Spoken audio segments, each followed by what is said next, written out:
Here's something most people don't think about while they're negotiating terms in a divorce settlement. What happens if your estranged spouse, who is legally responsible for paying child support, passes away and you both share minor children? No one knows what tomorrow is going to bring, but it's why you should always have a financial backup plan cemented into your settlement agreement in the event the moneyed spouse dies unexpectedly and their surviving spouse needs to provide for the kids. Now, this is the first segment of a series we are calling Expect the Unexpected, which means having a plan for every worst case scenario. And join us to explain the financial portion of this is our financial contributor, Donna LaScala.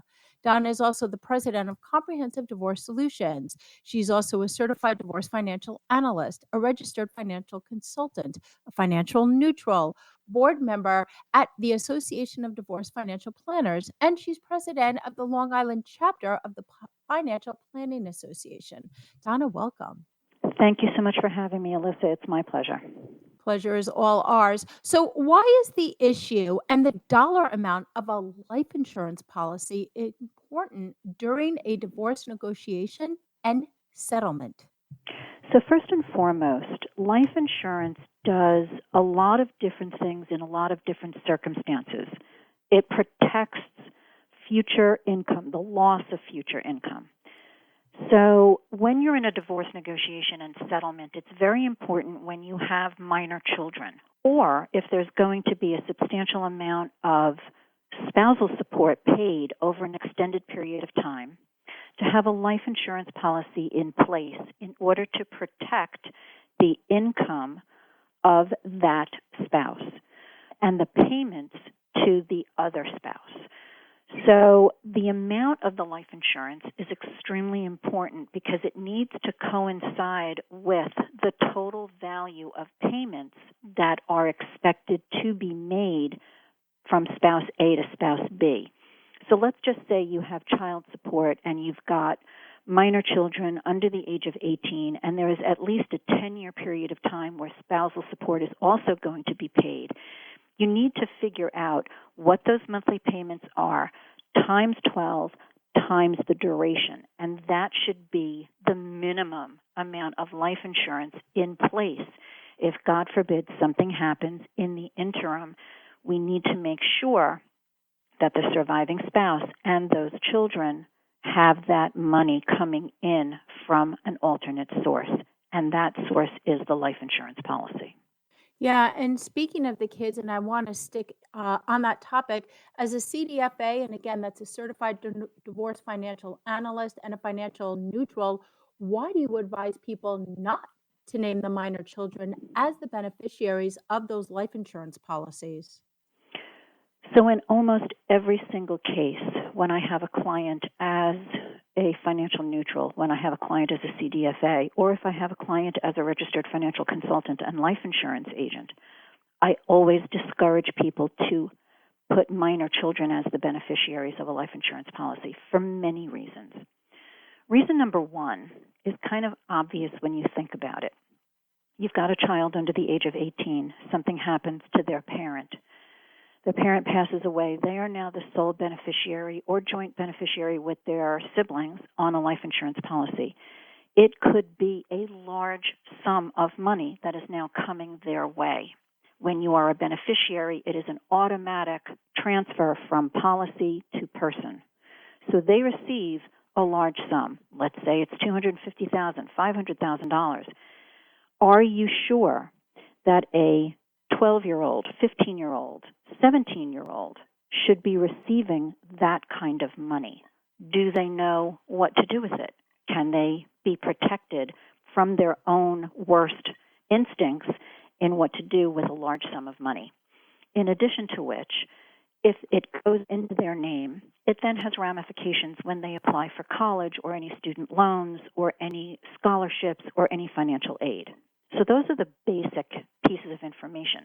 But things that people don't necessarily know is if you have minor children, again, automatic transfer from life insurance policy to named beneficiary, minor child, the surviving spouse, ex-spouse, the parent of that child, will not necessarily have access to that money, and their job is to take care of that child, their health, their welfare, their education, a roof over their head. They may not actually be able to get access to that money because it's been transferred into the minor's name. It's the minor's money. It's not the money of the parent. So it causes some difficulties, and I've seen this happen in a number of different cases where a mother, a biological mother of a child, her ex-spouse passed away, the minor child received money from a life insurance policy. She actually had to go to court to get appointed as her own son's guardian in order to have access to the life insurance money that he had just inherited. Wow. Now, what if the payor, we're going to call them parent A, again, they're the parent legally responsible for paying child support. What if they're uninsurable? So there are a number of reasons why someone might be uninsurable. Obvious health reasons. Not so obvious substance abuse issues or legal problems or other things in someone's personal history that might make them uninsurable or less than desirable to be insured. This is where working with a CDFA and other financial experts comes in to be very, very important to the success of the process, because there are alternatives to life insurance that have death benefits. Those things are called annuities. There are various types of annuities. And say in an example where someone is uninsurable, they have a health issue or they have a substance abuse issue, they cannot be insured. If you have a house that's going to be sold or you have other cash assets that are part of the mix, if you put an amount of money into some sort of annuity product, you have a built-in death benefit. You make the ex-spouse the beneficiary of it. If something happens to spouse A, parent A, parent B then receives the amount of money that was in that annuity.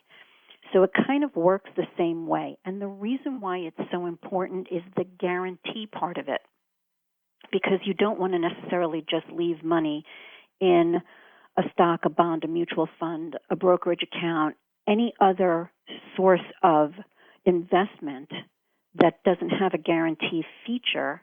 What if the market goes down and the account value goes down? So you want to put it in something that has a fixed guaranteed value, and annuities can be very useful in those circumstances. But again, you have to work with your financial advisor.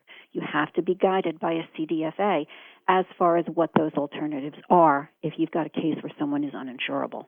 Yeah, and another source of income, and this is really important for people to know, if parent A was legally responsible for paying child support, and again, that individual passes away, parent B can apply for Social Security benefits on behalf of the minor children.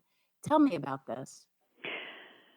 So one of the little known resources of Social Security is, in general, if you have a parent who is retiring and has minor children, if you have a parent who passes away and has minor children, those children become beneficiaries of Social Security on behalf of their deceased parent.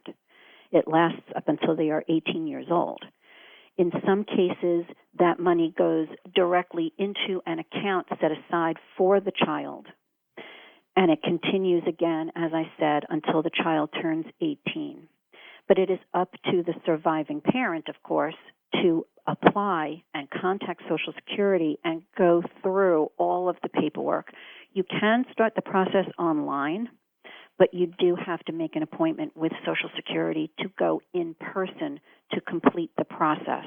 It's a little bit more difficult when someone has passed away, so they want to make sure that all the I's are dotted and T's are crossed. But you can start the process online. Social Security website, ssa.gov, has gotten a lot better at being a little bit more user-friendly. And if you've got an hour to be on the phone and, multitask, you get on the phone with Social Security and you get an appointment and you go with your minor child to apply for those benefits. Yeah, and they'll also give you a list of all the information that you need to provide to get the process going. And speaking of information, last question because I do need to wrap this up. If parent A had retirement accounts and the minor children are named as the beneficiaries, how does the surviving parent transfer that money so it gets to the children where it was intended? So great question, because in the same way that life insurance really shouldn't be given to a minor child by beneficiary designation, neither should retirement accounts. But sometimes it's the only way it happens. People don't want to create a trust for the children and have the trust actually be named the beneficiary of retirement accounts or life insurance. It's really the better, more efficient way, because if a minor child or any child is the beneficiary of their parent's IRA account or 401k or 403b, once that parent passes away, the child has to open up an IRA account to receive the assets. You need to know where those assets are located. There are forms to be filled out. You need to produce a death certificate. The money then goes from point A to point B, deceased parent's account to child's new account. The problem with non-spousal beneficiary designations of retirement accounts is that the rules are constantly changing. So the money needs to be distributed in a different fashion than if it's your own IRA or if it's a spousal IRA. And again, it could be 5 years, 10 years, but it needs to be paid attention to. Donna, for people who want to get in touch with you and learn more, how do they do that? You can call me at 516-234-7522.